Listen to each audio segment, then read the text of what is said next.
You give 72 points in the first half, down 14. What were the adjustments, or what did you tell your team at halftime, and what do you think changed there in the third quarter?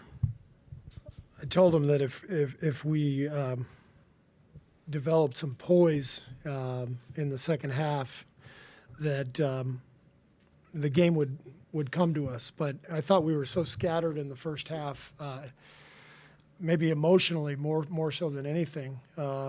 Dallas came out and just punched us. You know, you kind of know it's coming.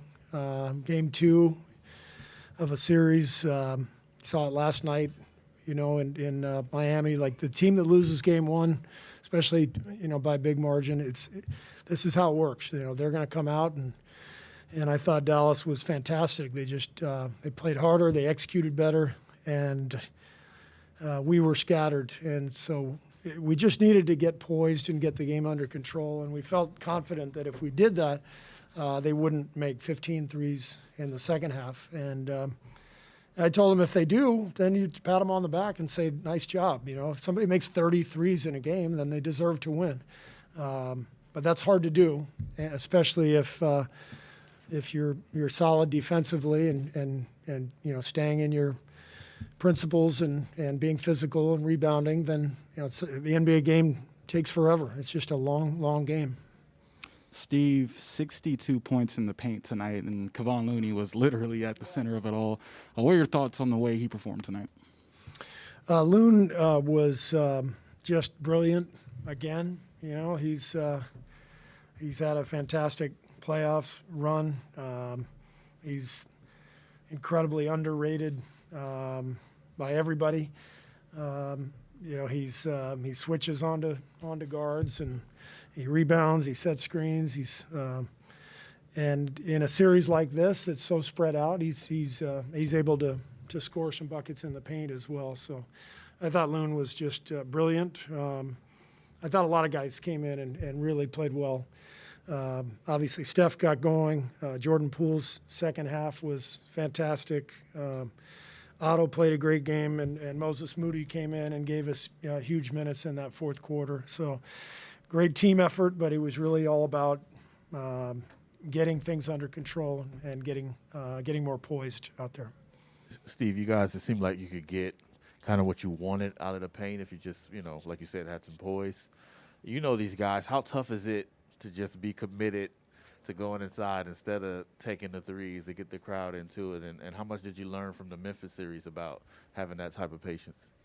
Well, the game is the game. You know, basketball is about, you know, sharing the ball. It's put it on the floor and draw a defender and move it on. And you know, that's what our team has been built on for a long time. And the second half, we were more organized offensively. We had better spacing.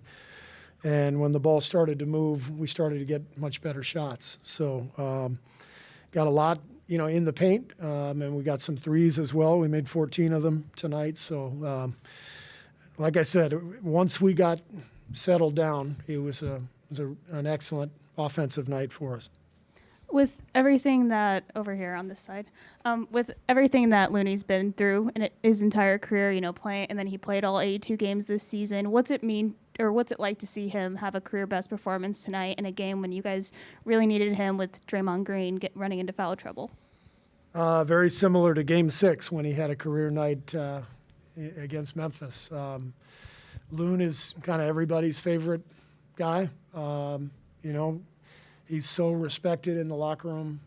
He's an incredible pro, does his job every day, comes in, whether we play him for 10 minutes or 32, his demeanor is the same, his work ethic is the same. He's an incredibly smart player, and he sort of gives us a lot of stability that we need. So Loon has been brilliant. Steve, Doncic goes for 42, and there's a lot of Wiggins on him tonight again. Is it possible to say when a guy goes for 42 that your guy did a good job on defense on him? Yeah, I mean, I said it after Game 1. I mean, you just, against someone that good, you're just trying to limit the easy stuff. And, they did a better job tonight of attacking us in the high screen. They really, we were trying to show with Steph and Jordan, and they were really getting, setting solid screens up there and freeing them up a little bit more. So it was a difficult cover, but Wiggs is staying, really determined and trying to stay with him as best he can. But obviously, Doncic is an amazing player, so it's a tough job. Steve, getting back to Kevon, your guy's extended run goes back 8 years or so, and he didn't come in at the very start, somewhere in the middle there. How has his development allowed you to, how important has his development been to extending this window and having him join in with, the Draymonds and the Stephs and the Clays? It's been massive. Our team has changed quite a bit since 3 years ago. We lost a lot of talent, a lot of veterans.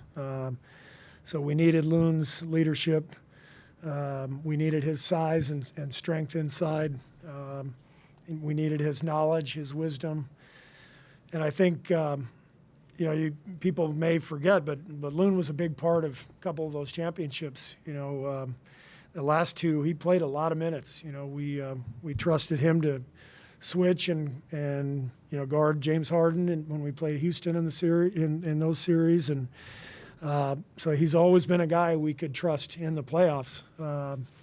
And to have him now, I don't know where we'd be without him, frankly, because he's just a huge part of our team. Hey, Steve. Earlier in Looney's career, when he dealt with some struggles and some injuries, did you see at that time his potential and that he could potentially turn into the player that he's turned into now? Talking about Kevon? Yeah. When he was injured his first couple of years of his Yeah. career? Mm-hmm. No. Didn't see it because he wasn't out there. He had 2 hip surgeries, and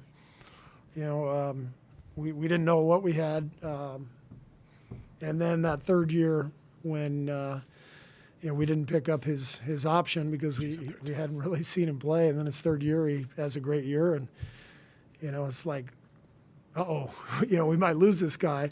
And fortunately we got him back, and he's just gotten better and better.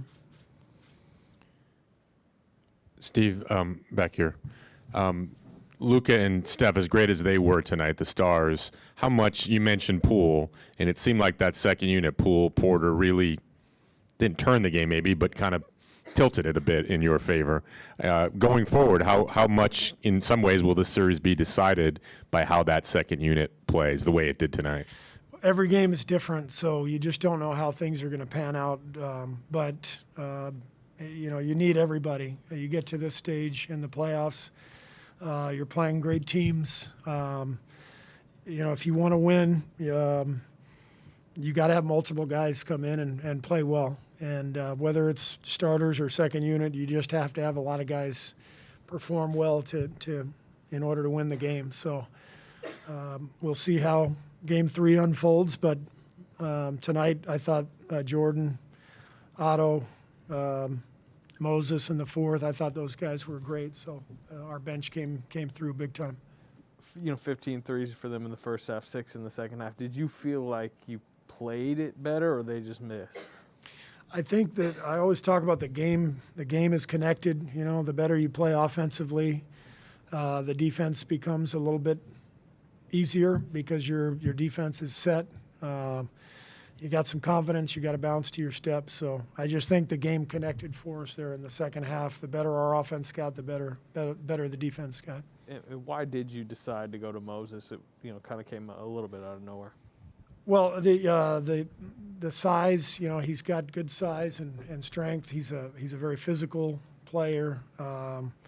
He's poised. You saw the play he made in the pocket where he surveyed and went to the rim and laid it in.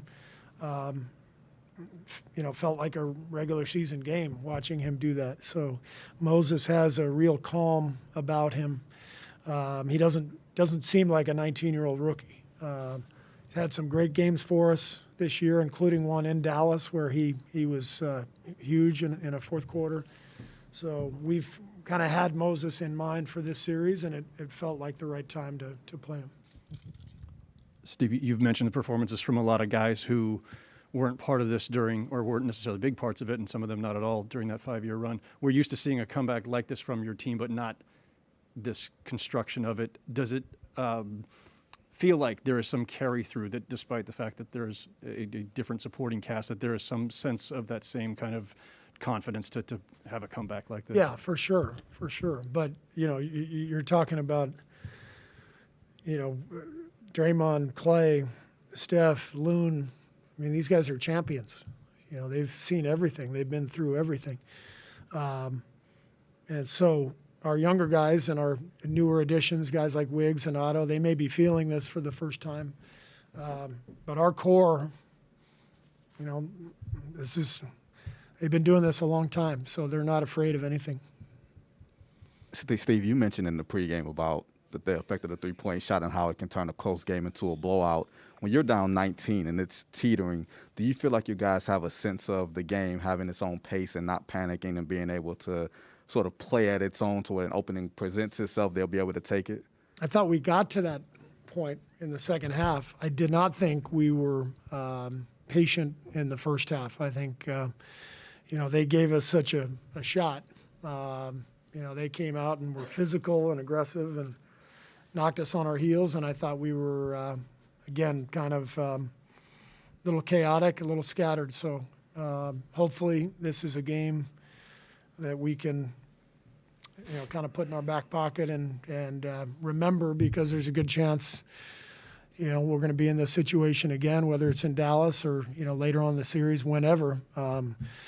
This is a team that is explosive, and you're dealing with one of the great players in the game who can create for himself and others. It's going to be a hard series, so we need to learn from this. Coach, we've talked about the role players, but Steph Curry had 10 points in the fourth quarter, really took over towards the end there. When you have Luka Doncic on the other side, knowing that he can go off at any time, bring his team back, how nice is it having a superstar of your own, knowing that he can do what he did in the fourth quarter? Well, there's a reason that our team has won championships, and we got players who are stars and players who are fearless and capable of playing and performing under pressure. So, Steph, Clay, Draymond, Loon. I mean, again, they've done this, and but Steph in particular, the guy's one of the great players of all time. So this is what the greats do.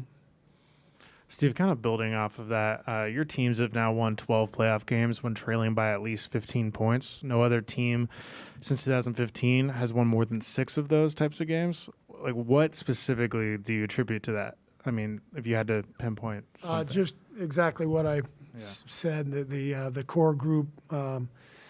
It's at this stage in the playoffs, it's all about two-way basketball. You've got to be able to get stops and string together stops, and you got to be able to score. And we've had really good two-way teams here, and we've had guys who are capable of Steph, Clay, Draymond in particular, of having just massive performances when those types of performances are most needed.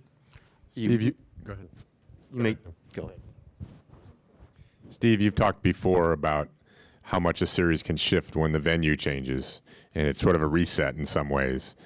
Given that, and given what you've said about how dangerous, obviously, the Mavericks are, how wary are you? How, as much as well as you guys played these 2 games, how much does it start over in some ways when you go to Dallas? Well, we just witnessed, the last couple weeks what Dallas is capable of. They were down 2-0 to Phoenix and came back and won in 7. So we know what they're about. We have great respect for them. Great team, super well coached, and Dallas is a really tough environment. Great home court. So it's about to get tougher for sure. You rally back, but you get within 2 to start the fourth. We know Steph's sitting. You know Steph's sitting. How much confidence do you have that Jordan Poole can take this? Like, is there still like, or is it like, okay, we really need to see it in this moment and see him deliver like he did? I've got huge confidence in Jordan, and we've seen him do this, with allowing Steph to rest and still, give us that offensive punch that we need, that shot creation. Jordan's really